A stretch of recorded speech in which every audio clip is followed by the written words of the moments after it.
Assalamualaikum warahmatullahi wabarakatuh.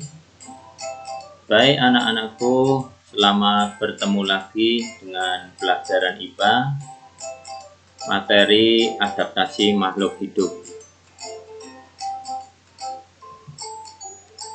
Sebelum kalian mengikuti video pembelajaran ini, jangan lupa like, subscribe, and share agar video ini bisa dinikmati oleh kebanyakan orang. Pada slide nampak beberapa gambar. Bagi kalian tidak lain mungkin adalah dinosaurus.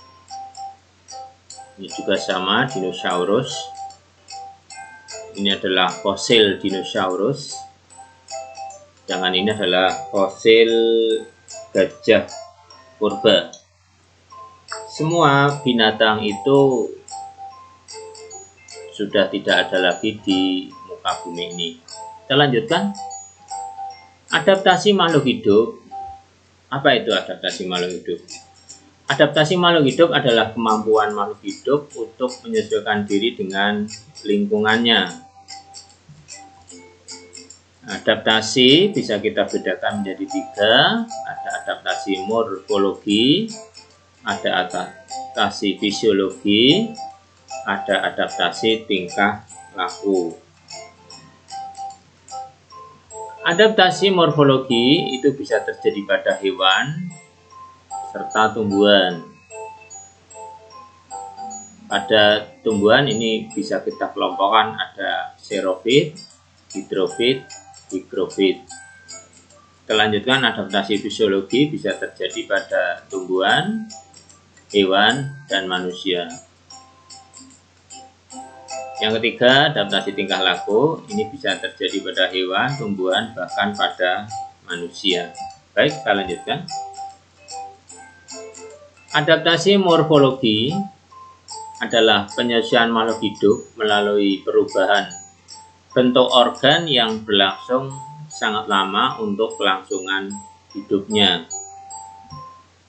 Nah, adaptasi morfologi ini bisa terjadi pada hewan, antara lain bentuk paruh dari berbagai macam jenis unggas,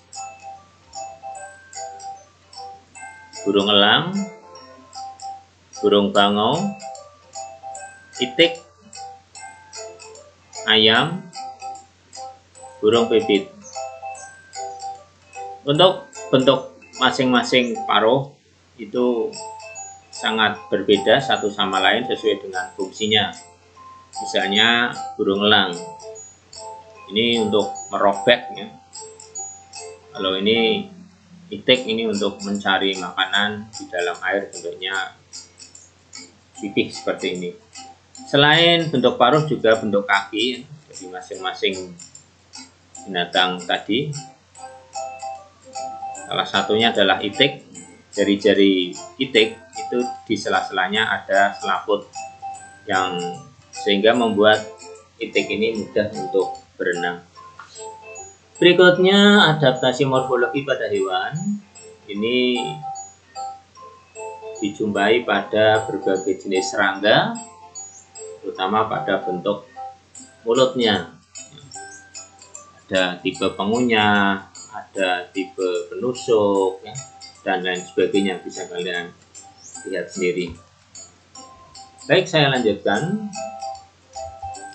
Adaptasi morfologi pada tumbuhan. A. Tumbuhan yang hidup di air atau nama lainnya adalah hidrofit. Contoh tumbuhan hidrofit adalah eceng gondok seperti gambar ini. Kemudian bunga teratai seperti ini, ya, yang bawah ini. Kemudian yang kedua atau B, tumbuhan yang hidup di tempat yang lembab atau nama lainnya adalah higrofit. Contoh tanamannya adalah talas atau lompong. Dan yang C, tumbuhan yang hidup di daerah kering atau xerofit. Contohnya adalah berbagai jenis tanaman kaktus seperti gambar ini. Oke, kita lanjutkan. Jenis adaptasi yang kedua adalah adaptasi fisiologi. Adaptasi fisiologi adalah penyesuaian diri makhluk hidup melalui fungsi kerja organ-organ tubuh supaya bisa bertahan hidup. Adaptasi fisiologi pada manusia, contohnya jumlah sel darah merah orang tinggal di pegunungan lebih banyak dibanding dengan orang yang tinggal di pantai atau dataran rendah. Contoh yang kedua, ukuran jantung para atlet rata-rata ukurannya lebih besar daripada ukuran jantung orang pada umumnya atau kebanyakan orang. Yang ketiga, pada saat udara dingin orang cenderung lebih banyak mengeluarkan urin atau air seni. Berikut adaptasi fisiologi pada hewan. Contohnya, ketajaman indera pencium anjing, ini digunakan sebagai anjing pelacak. Yang kedua, ketajaman penglihatan burung hantu. Burung hantu bisa melihat mangsanya dari jarak yang cukup jauh. Yang ketiga adalah unta, ini memiliki kantong air yang ada di pundaknya, sehingga unta ini bisa tidak minum untuk jangka waktu yang agak lama. Berikutnya adaptasi fisiologi pada tumbuhan. Contohnya tumbuhan yang penyerbukannya dibantu oleh serangga mempunyai bunga yang berbau khas. Ini bunga bangkai misalnya. Contoh kedua, semak azalea di Jepang menghasilkan bahan kimia beracun sehingga rusa tidak memakan daunnya. Ini ada gambarnya di sini, semak azalea. Baik, adaptasi yang ketiga, yang terakhir adalah adaptasi tingkah laku. Adaptasi tingkah laku adalah penyesuaian diri terhadap lingkungan dengan mengubah tingkah laku supaya dapat mempertahankan hidupnya. Nah, adaptasi tingkah laku pada manusia ini contohnya adalah ketika orang membangun rumah panggung. Salah satu tujuannya adalah untuk menghindari binatang buas yang bisa membahayakan bagi anggota keluarganya. Baik, saya lanjutkan adaptasi tingkah laku pada hewan. Yang pertama adalah autotomi.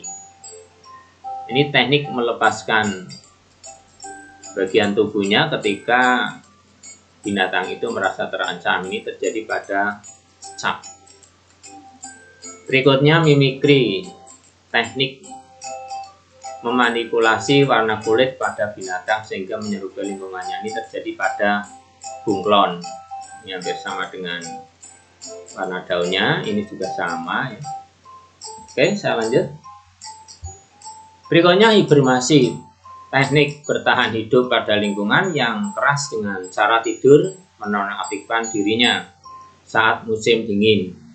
Binatang itu antara lain adalah kadal, kemudian